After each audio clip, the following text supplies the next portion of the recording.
안녕하세요. 오늘 무토일간 2023년 예상입니다. 개묘년에는 무토일간한테 어떤 일이 발생할지 무토일간별로 이렇게 구체적으로 한번 분석을 해보는 시간을 가져보겠습니다. 무토일간 2023년 예상입니다. 기본적으로 개수 정제랑 그리고 정관이 들어옵니다. 괜찮은 인자들이 들어와요. 무토일간한테. 그래서 일단은 정제이기 때문에 어떤 변화가 돋보인다. 재정적 측면에서 그리고 인간관계, 애인, 결혼 이런 측면에서 변화가 엿보이고요. 그 정관이기 때문에 직장적인 부분에서 변화가 있을 수 있습니다. 일단은 무인일주예요. 편관일지죠. 편관이 있고 이제 정관이 또 들어옵니다. 편관이 워낙에 강한데 그리고 이제 정제 개수가 들어와요. 수생목하면서 관의 힘이 강해져서 나를 누르려고 하는데 식상금이 원국에 있어주면 괜찮습니다. 괜찮아요. 그러니까 직장적인 어떤 운, 이 관을 긍정적으로 직장운으로 잘 쓸 수가 있고, 뭐 남자한테는 관이 자식도 되죠. 그리고 이제 그 식신의 식상의 장점까지 골고루 쓸 수가 있어요. 근데 이제 식상이 원국에 없는 경우에는 자칫해서 이 관의 힘에 눌릴 수도 있습니다.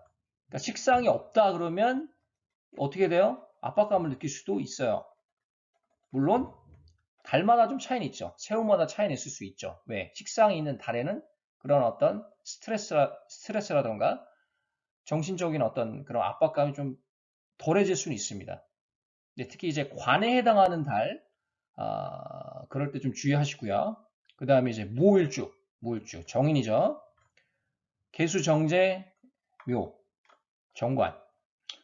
일단은 무게 합의되고 그리고 여기 오묘파가 됩니다. 이 파를 이 나쁘게만 해석할 거는 아니고요. 변화라고 보시면 돼요. 약간 역마라고 보시면 됩니다. 근데 이 사주마다 사람마다 좀 작용하는 그 정도가 다를 수 있어요. 이 파의 그 범위가 영역이. 특히 이제 좀 직업이 없거나 애인이 없는 경우에 작용이 더 클 수가 있겠습니다. 그 정관이 들어오기 때문에 아무래도 여자분들은 애인이 없는 분들, 결혼을 하려고 하시는 분들은 애인이 생길 수도 있고요. 그리고 남자분들은 또 정제가 들어오기 때문에 더군다나 정제가 없는 분들이 있어요. 재성이 없는 분들은 재성이 갑자기 들어오기 때문에 조금 내가 아닌 것 같고 뭔가 생각지도 않는 긍정적인 변화, 재정적으로 아니면 이성운적으로 그런 변화가 생길 조짐이 보입니다. 근데 그 사주 구조마다 차이가 있다고 했잖아요. 근데 무게합이 뭐 개수가 여기 시간에도 있고 월간에도 있고 뭐 이렇게 개수가 많은 분들은 이미 무게합이 많이 되기 때문에 큰 덕을 보기는 좀 어렵다. 하지만 그렇더라도 이 오묘파의 작용은 존재하죠. 다시 한번 말씀드리면 무게합이 이미 원국에서 진행이 돼가지고 그 인성이 화인성으로 되는 그런 분들은 이 무게합에 대한 어떤 이점은 어드밴티지는 좀 약할 수 있어요. 하지만 오묘파 되면서 특히 이제 여자분들 같은 경우는 내가 예를 들어서 내 남편이랑 관계가 안 좋았다. 그러면은 그 관계를 개선시킬 수 있는 어떤 한 해가 될 수가 있고요. 관계 개선, 그리고 애인이 없다. 애인을 또 정관이 들어오기 때문에 애인을 만날 수도 있는 한 해가 될 수도 있겠습니다. 그 다음에 무진일주. 지지에서 묘진합, 또 무게합 있죠. 천간에서 인성이 강해지고 또 관성이 강해집니다. 무진일주는 아주 뭐 무토일간이 다 자존심이 다 세기는 센데 무진일주도 만만치 않게 무토일간 중에서 아주 세죠. 무일주처럼. 그래서 이제 인성과 관성을 잘 쓰기 위해서는 특히 이제 관성을 잘 쓰기 위해서는 식상이 원국에 있어주면 좋다. 왜? 자식운, 직장운, 식상까지 이 세 가지 삼박자를 다 쓸 수가 있어요. 식상이 있어주면. 근데 식상이 없는 경우가 조금 이제 답답해질 수가 있어요. 왜? 이 수생목 하면서 관이 강해지고 또 합에 의해서 관이 강해지기 때문에